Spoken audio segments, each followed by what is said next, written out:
So ഇന്ന് നമ്മൾ discuss ചെയ്യാൻ പോകുന്നത് ഗ്ലാൻസിനെ പറ്റിയിട്ടാണ്. സോ ഗ്ലാൻസ് എന്ന് പറഞ്ഞു കഴിഞ്ഞാൽ എന്താണ്? ഒരു സെക്രീറ്ററി ഓർഗൻ ആണ്. അപ്പൊ അതിന്റെ ക്ലാസിഫിക്കേഷനിലേക്ക് പോകാം. സോ മെയിൻലി നമ്മളുടെ ഗ്ലാൻസിനെ നമ്മൾ മൂന്നായിട്ട് ക്ലാസിഫൈ ചെയ്തിട്ടുണ്ട്: exocrine, endocrine and heterocrine. So exocrine ഗ്ലാൻസിന്റെ പ്രത്യേകത, അതിന് നമ്മൾ ഡക്റ്റ് ഉള്ള ഗ്ലാൻഡുകൾ എന്നാണ് പറയുന്നത്. കാരണം അവരുടെ സെക്രീഷൻ ഡയറക്റ്റ് ആയിട്ട് ഒരു ഡക്റ്റിലേക്കായിരിക്കും പോകുന്നുണ്ടാവുക.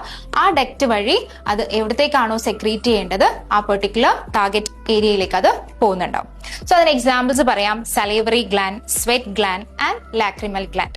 സോ സലൈവറി ഗ്ലാൻഡ് നമുക്കറിയാം പാരോട്ടിഡിന്റെ ഒക്കെ ചെവിയുടെ സൈഡിലായിട്ടാണ് അതിന്റെ ലൊക്കേഷൻ. പിന്നെ അത് മൗത്തിന്റെ ഇന്റീരിയർ പല ഏരിയാസിലുമായിട്ടാണ് അതിന്റെ സെക്രീഷൻ ഓപ്പൺ ആവുന്നത്.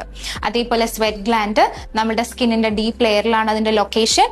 അത് സ്വെറ്റ് ഒരു ഡക്റ്റ് വഴി നമ്മുടെ സ്കിന്നിന്റെ സർഫേസിലേക്ക് വന്നിട്ട് ഓപ്പൺ ചെയ്യുന്നു. സോ ലാക്രിമൽ ഗ്ലാൻഡ് നമ്മുടെ ടിയർ പ്രൊഡ്യൂസ് ചെയ്യുന്ന ഗ്ലാൻസ് ആണ്. ഇത് നമ്മുടെ കണ്ണിന്റെ ലാറ്ററൽ സൈഡിലായിട്ടാണ് കാണുന്നത്. സോ ഇവരും ഇതേപോലെ തന്നെ ഒരു ഡക്റ്റ് ത്രൂ ആണ് ഇവരുടെ സെക്രീഷൻ കണ്ണിന്റെ സർഫേസിലേക്ക് എത്തിക്കുന്നത്. Next endocrine glance.